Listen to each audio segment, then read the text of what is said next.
Impossible de parler football et économie sans parler de l'Arabie Saoudite et du Qatar. La rivalité entre ces deux pays fait vivre le monde du foot, en tout cas elle le finance. On en parle avec un expert en géopolitique, c'est Kevin Bessières, il est aussi à la tête du média FC Geopolitics. Vous allez voir, cet argent et cette compétition entre le Qatar et l'Arabie Saoudite, elle fait vivre le monde du foot, elle va jusqu'à irriguer d'une certaine manière l'Amérique latine, mais aussi le monde du rugby. On en parle en détail et on parle géopolitique, économie et foot. Bonjour Kevin. Bonjour. Kevin, tu es expert en géopolitique et tu es aussi à la tête d'un média qui s'appelle le FC Geopolitics. Avec toi, on va parler d'argent, on va parler de mercato, on va parler de rivalité entre l'Arabie Saoudite et le Qatar.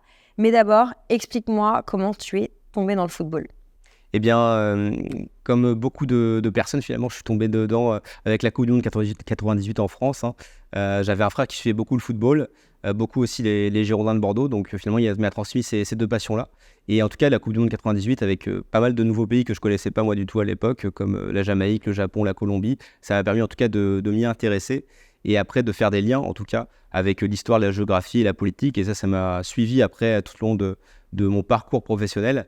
Et aussi à côté pour pouvoir en parler. Donc j'ai commencé en tout cas à rédiger un blog sur le sujet. Un blog, on n'utilise plus du tout ce mot. Non, blog, effectivement, je m'en suis rendu compte aussi que c'était un média totalement désuet. Et j'ai pu après faire en sorte de le mettre sur Twitter, puisque c'était un format beaucoup plus partageable en tout cas. Et c'est ça qui était intéressant. Et donc j'ai pu créer ce média FC Geopolitics qui rassemble aujourd'hui plus de 70 000 abonnés, où j'essaye en tout cas d'expliquer les enjeux internationaux par le prisme du sport, parce que c'est un levier qui est beaucoup plus ludique et beaucoup plus sympa quand on parle de géopolitique, d'enjeux internationaux et de conflits. Voilà, on vous renvoie évidemment à cette page, à ce compte Twitter FC Geopolitics. Un des feuilletons du foot, notamment quand on parle de foot et d'économie, c'est la rivalité entre le Qatar et l'Arabie Saoudite. La raison pour laquelle j'ai voulu t'inviter sur ma chaîne, c'est une actu de cette semaine au sujet de plusieurs titis parisiens, de jeunes du centre de formation du PSG qui se font siphonner par le Qatar et qui partent jouer pour le Qatar, et notamment le capitaine de l'équipe des U19, capitaine des défenseurs, qui part jouer pour un club qui s'appelle Al Shamal, que tu connais sans doute beaucoup mieux que moi. Et ça m'a inspiré cette question, qu'est-ce qui se passe ? Qu'est-ce que l'expert en géopolitique peut dire ? Comment tu peux commenter ce siphonnage de joueurs formés en France dans des clubs iconiques de notre pays, qui certes appartient au Qatar, mais qui quand même ne vont jamais avoir joué pour leur club formateur et qui partent jouer à l'étranger directement ? C'est vrai que ça peut surprendre, surtout pour une destination comme le Qatar, qui n'est pas forcément un pays de football. Mais finalement, il y a eu un changement de stratégie du Qatar après cette Coupe du Monde 2022 tant décriée qui a lieu au Qatar. Finalement, on pensait que ça allait être finalement pas une réussite, cette Coupe du Monde. Et puis, on a vu que finalement, malgré les critiques et surtout les appels au boycott, surtout de par les sociétés occidentales, on a vu que ça n'a pas pris et que finalement, ça a été une belle Coupe du Monde, en tout cas au niveau populaire, en faisant fi en tout cas de tout ce qui est contexte écologique et aussi du contexte droits de l'homme. Mais finalement, il y a eu une performance aussi d'une équipe arabe dans cette Coupe du Monde pour cette Coupe du Monde qui voulait cette Coupe du Monde du pays arabe, donc du Maroc. Donc le Qatar a en tout cas grandi grâce à cette Coupe du Monde. On sait en tout cas maintenant où se place le Qatar, et ils veulent embrayer sur un autre domaine maintenant, c'est de devenir un pays de sport et de football et de l'incarner, notamment en faisant venir que ce soit des footballeurs, mais aussi d'autres stars pour finalement faire en sorte que le Qatar soit à la fois une terre d'accueil des grands événements sportifs, mais aussi une terre qui incarne ce sport et qui incarne cette vision, qui ne soit pas forcément qu'un pays finalement où il n'y a que des stades vides qui sont présents. Est-ce que c'est possible de devenir un pays de sport, un pays de foot, quand on n'a rien dans son ADN à la base pour le devenir ? Qu'est-ce que toi, expert en géopolitique, tu peux dire ? En tout cas, c'est possible aujourd'hui. C'est possible aujourd'hui, puisque en fait, on l'a vu avec le Qatar. C'était un petit pays qui est indépendant depuis 1971 et maintenant on connaît en tout cas grâce au sport. C'est une stratégie qui est assez longue à mettre en place depuis 1995, où ils commencent véritablement à investir dans ce domaine-là pour se différencier de leurs voisins. C'est quoi leur premier investissement symbolique au Qatar ? Le premier investissement symbolique, en tout cas, ça va être de mettre en place un tournoi de tennis ATP à Doha, fin des années 90. Après, l'autre événement qui est important, ça va être finalement les Jeux asiatiques organisés en 2006. Pour un petit pays comme le Qatar, qui n'a que 2 millions d'habitants, pour accueillir toutes les délégations asiatiques, c'est quand même très important. Et puis après, effectivement, l'apogée de cette stratégie-là, c'est d'avoir obtenu l'organisation de la Coupe du Monde 2022 en 2010. Et donc là, ça a encore plus surpris, puisque là, c'est la Coupe du Monde qui est vue par 3 milliards de téléspectateurs. Pour un petit pays comme le Qatar, qui n'a pas d'équipe de football, qui n'a pas été qualifié en plus pour la Coupe du Monde. Donc c'est vrai que ça a encore plus surpris et ça a en tout cas permis d'accélérer cette rivalité entre ces différents pays sur le terrain du sport. Et maintenant, ça se matérialise entre l'Arabie Saoudite et le Qatar sur le terrain du football et sur le terrain des transferts notamment. Kevin, est-ce que tu peux nous faire une photo là, en 2023, de où en est la rivalité entre l'Arabie Saoudite d'une part et le Qatar de l'autre en termes géopolitiques du football? Alors, en fait, la situation Arabie Saoudite-Qatar, géopolitique du football, est très liée à la situation géopolitique dans son ensemble.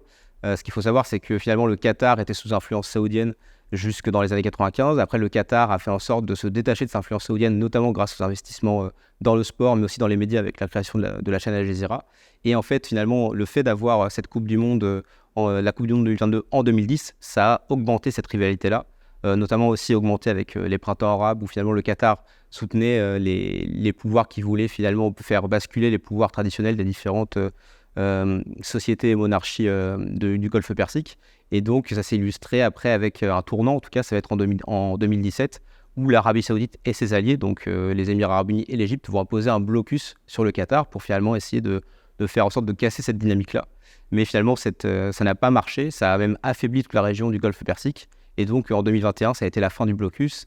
Et on a pu voir, en tout cas en 2022, eh bien, que les deux dirigeants, en tout cas du Qatar, l'émir Al Thani, et du côté de l'Arabie Saoudite, Mohammed Ben Salman, ils ont en tout cas instrumentalisé, mis en scène le fait que finalement les deux pays allaient mieux et que le sport, en tout cas pour le moment, ça devait plus être un vecteur pour faire en sorte que le Golfe Persique puisse être grandi et puisse sortir un petit peu de son isolement conservateur jusqu'à présent.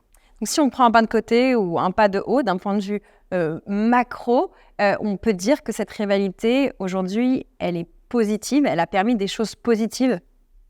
Oui, en tout cas, il y a un cas qui l'illustre bien, c'est qu'en 2021, l'Arabie Saoudite a racheté son premier club de football, Newcastle, un club de Première Ligue, donc c'est quand même pas n'importe quel club. Et ça a été possible parce que, en fait, le Qatar, finalement, a permis de lever les blocages pour l'Arabie Saoudite. Donc ce qu'il faut savoir, c'est que l'Arabie Saoudite voulait absolument racheter un club de Première Ligue, il y avait encore le blocus, donc encore des rivalités. Pour la Première Ligue, le principal diffuseur au niveau international, c'est beIN Sport, qui est une chaîne de médias qatari. Et donc, tant qu'il y avait ce blocus, en tout cas, et tant qu'aussi l'Arabie Saoudite piratait cette chaîne, ils ne pouvaient pas racheter ce club. Et donc après, avec la fin du blocus et le fait qu'il y ait eu des meilleures relations diplomatiques, ça a permis à l'Arabie Saoudite d'avoir aussi son club. Et pour l'instant, c'est un peu l'idée, c'est que tous ces pays-là qui ont une stratégie, un plan finalement de diversification économique, de modernisation, qui sont souvent baptisés pour le cas de l'Arabie Saoudite, c'est Vision 2030. Et bien finalement, c'est de l'accompagner aussi avec du sport, un club de football qui puisse être la vitrine sportive du pays, comme l'a illustré le cas du PSG avec le Qatar. Est-ce que tu peux nous faire un mapping, une cartographie aujourd'hui des clubs qui sont possédés par chacun des deux pays? Pour les deux pays, l'Arabie Saoudite, ils ont effectivement le club de Newcastle. Après, le Qatar, ils ont déjà le club du PSG, mais ils commencent à avoir aussi des investissements dans différents clubs, notamment le club de Braga. Ils essaient aussi de racheter des clubs, donc Portugal et aussi Espagne au niveau de Malaga. Mais après, l'exemple que va peut-être suivre l'Arabie Saoudite ou aussi le Qatar, c'est l'exemple des Émirats Arabes Unis qui ont racheté le club de Manchester City et qui, eux, pour le coup, après ont créé une véritable structure qui s'appelle le City Football Group et qui gère plus d'une dizaine de clubs dans le monde, donc de New York, de Melbourne, en Chine, en Inde, aussi des clubs en France avec le club de Troyes et aussi des investissements au Brésil. Donc il y a effectivement l'idée d'être être partout présent pour finalement avoir un petit peu des clubs qui soient présents dans différents bassins de joueurs pour ensuite pouvoir alimenter l'équipe phare du projet. Donc pour le coup, l'Arabie Saoudite c'est Newcastle, le Qatar c'est le PSG, et pour Manchester City et pour les Émirats Arabes Unis c'est Manchester City. Donne-nous un chiffre qui pour toi permet de résumer ou qui cristallise cette tension entre les deux pays. Un chiffre en tout cas oui qui permet de montrer cette rivalité-là, c'est au niveau du montant des transferts, en tout cas au niveau des salaires, puisqu'on voit effectivement que l'Arabie Saoudite fait tout pour maintenant faire venir des grands joueurs de football dans son championnat. Et donc maintenant, c'est des salaires qui sont à plus de 50 millions d'euros par an. Donc c'est quand même une sacrée somme. Et pour l'instant, le Qatar n'est pas forcément en capacité de pouvoir le mettre en perspective, parce que ce n'est pas forcément ce qu'ils ont comme projet, en tout cas de faire une ligue qui soit finalement la plus vue au monde. Mais surtout, c'est que le pouvoir saoudien peut s'appuyer sur un fonds d'investissement souverain. Donc chaque puissance du Golfe, finalement, s'appuie sur un fonds d'investissement souverain qui est alimenté par les revenus du gaz. National. Un fonds national par les revenus du gaz et par les revenus aussi du pétrole pour le cas de l'Arabie Saoudite. Et eux, leur fonds d'investissement souverain s'appelle le PIF. et finalement il pèse 600 milliards de dollars d'actifs. Donc ça fait quand même une sacrée somme et c'est beaucoup plus que d'autres fonds d'investissement souverains comme le Qatar ou les Émirats Arabes Unis. Donc peut-être que par la suite on verra beaucoup plus l'Arabie Saoudite qu'on voit actuellement le Qatar. 600 milliards, c'est ça le chiffre à retenir. Oui. Est-ce que tu as une idée de ce que serait le monde du foot sans la rivalité de ces deux pays ? Est-ce que tu peux nous décrire le monde du foot sans l'Arabie Saoudite et sans le Qatar ? Ça ressemblerait à quoi ?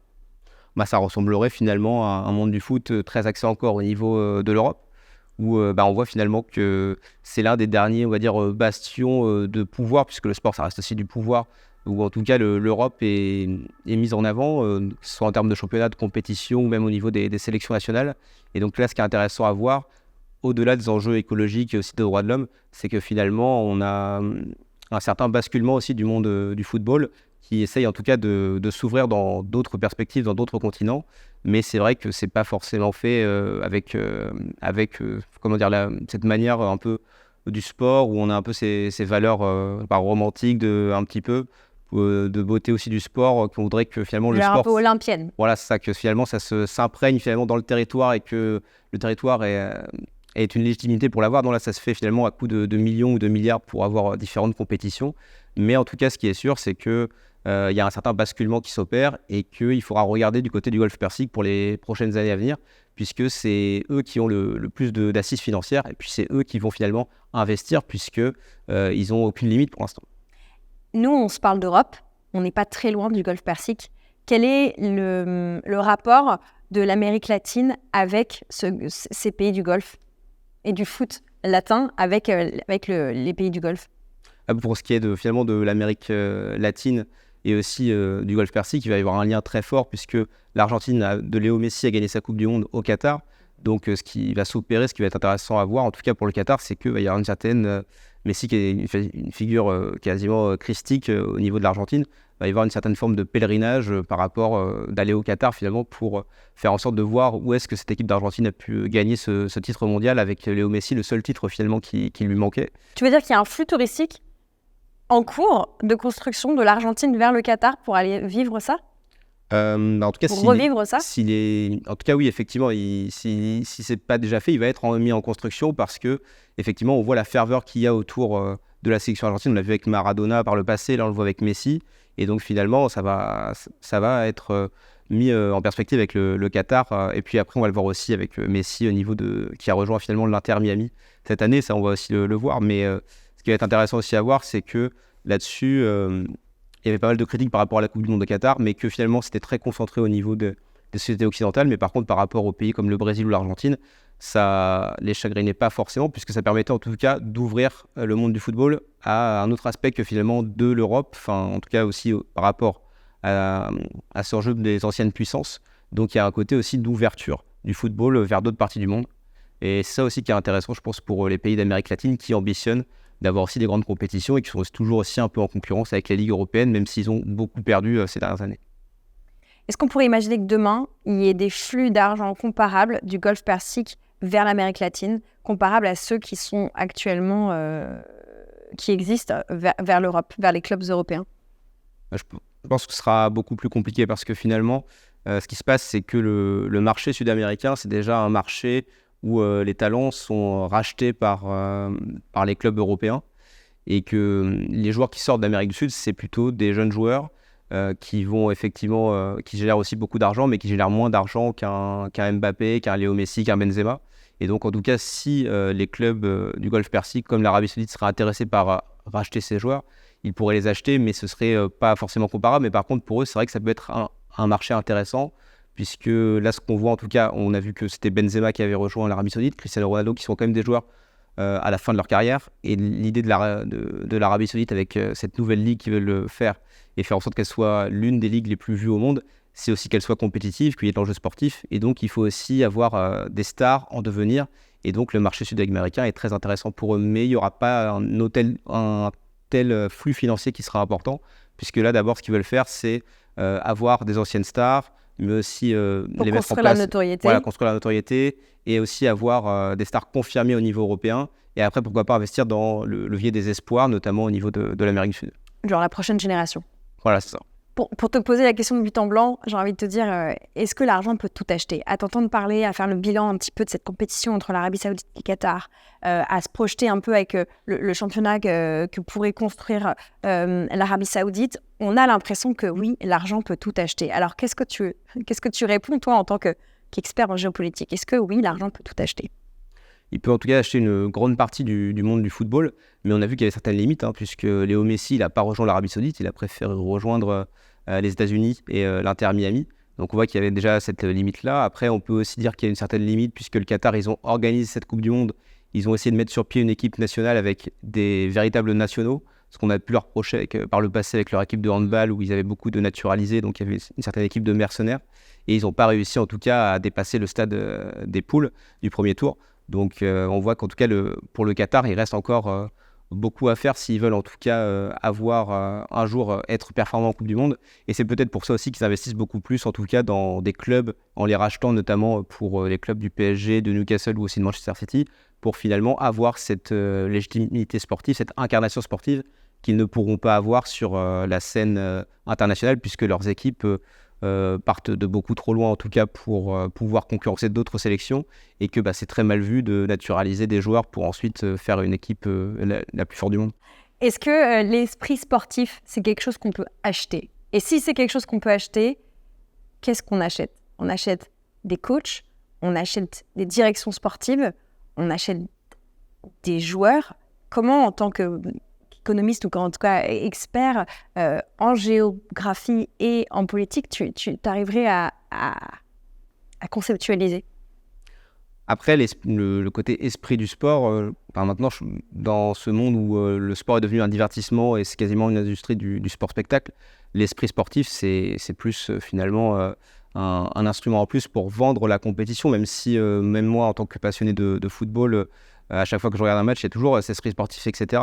Mais on voit que parfois, quand il y a certaines compétitions qui s'organisent qui n'ont pas forcément de légitimité ou qui n'ont pas forcément de passif, comme une Ligue des Nations ou comme un projet de Super League, on voit que parfois cet esprit du sport, il est bien loin derrière les enjeux économiques qui sont derrière.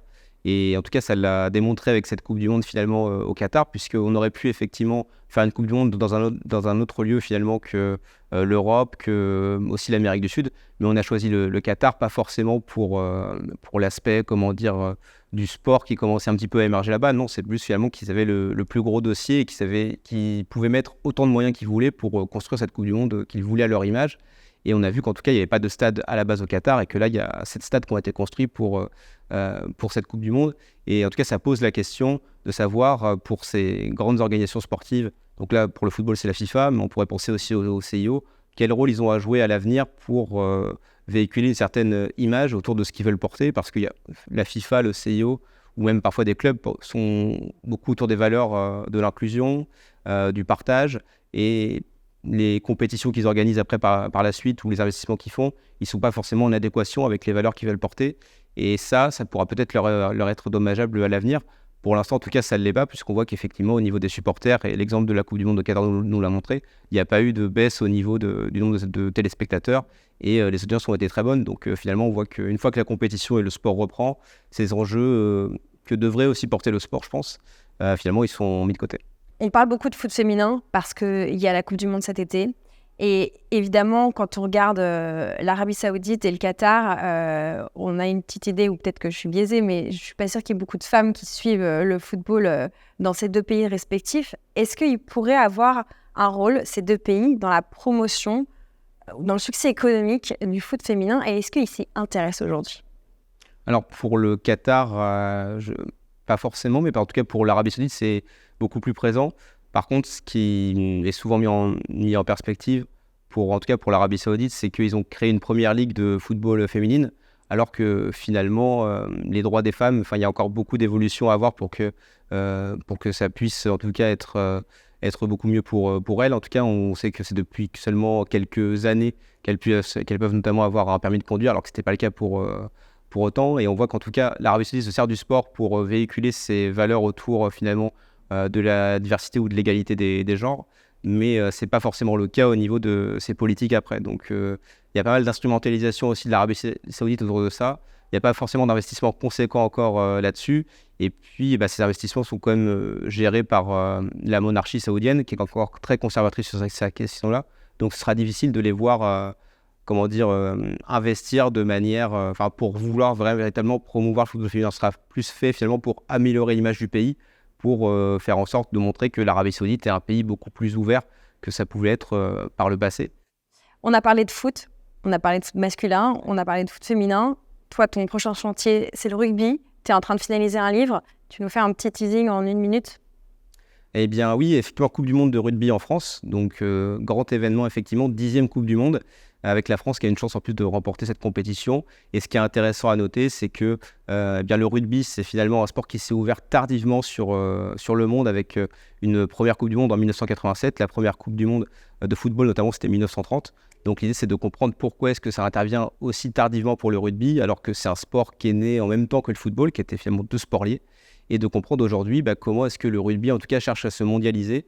Et notamment, on pourra parler des questions de rugby féminin et aussi de rugby à 7 qui revient dans les Jeux Olympiques pour essayer de faire en sorte qu'on ne voit pas que la Nouvelle-Zélande, la France et l'Irlande, mais aussi d'autres pays comme le Kenya, les Fidji, et de voir que le ballon ovale, en tout cas, peut aussi être une grille de lecture intéressante pour comprendre les enjeux économiques et politiques du monde. Qu'est-ce que le rugby permet de saisir de l'économie mieux que le foot? Finalement, il permet en tout cas de mieux comprendre les relations, on va dire, britanniques, puisque ça reste un sport très britannique, et que cette diffusion, en tout cas, ça témoigne aussi de l'apogée de l'Empire britannique, mais aussi de sa chute et sa déliquescence, qui après finalement devait s'ouvrir sur le monde pour en tout cas montrer que ce sport n'était pas qu'un sport traditionnel et conservateur, et que s'il voulait en tout cas basculer dans l'ère moderne, il fallait forcément qu'il bascule dans le professionnalisme et dans la diffusion sportive. Et en tout cas, c'est intéressant à voir pour le rugby parce que vu qu'il est professionnel depuis peu, depuis 1995, eh bien on peut voir qu'il y a c'est un peu un parallèle qu'on peut voir en tout cas avec le football, avec en tout cas ce début d'augmentation des salaires, aussi des projets de ligue fermés. Et donc ça peut être en tout cas un point de vue intéressant pour voir en tout cas comment est-ce que le football en est arrivé là, avec le rugby qui est aussi un sport qui commence de plus en plus à générer d'argent. Est-ce que le rugby a son Arabie Saoudite et son Qatar? Tout à fait. L'Arabie Saoudite et le Qatar et même les Émirats Arabes Unis investissent dans le rugby, notamment dans le rugby à 7 parce que c'est un sport qui est beaucoup moins complexe et beaucoup plus spectaculaire que le rugby à 15 et qui est aussi aux Jeux Olympiques. Donc c'est plus facile après d'avoir une équipe. Et en tout cas, les Émirats Arabes Unis ils ont un tournoi de rugby à 7 au niveau international. Et on sait que le Qatar veut investir en tout cas pour accueillir des matchs de Coupe d'Europe au niveau du rugby. Donc ça peut être aussi intéressant de voir comment est-ce qu'ils vont réutiliser leur stade et de voir après comment est-ce que l'Arabie Saoudite va vouloir aussi être intéressée parce que chaque terrain sportif, c'est un enjeu de rivalité. Et donc maintenant que l'Arabie Saoudite est vraiment dans ce jeu-là, eh bien, ils vont vouloir aussi investir là-dedans. Voilà, ces infos, elles sont retrouvées, j'imagine, sur tes différents réseaux sociaux. FC Géopolitique, le livre est pour quand? Le livre, il est pour début septembre, comme pour la Coupe du Monde. Voilà, le sens du timing. Merci beaucoup, Kevin Vessière. Merci. Je rappelle que tu es expert en géopolitique et à la tête du média multiforme FC Géopolitics.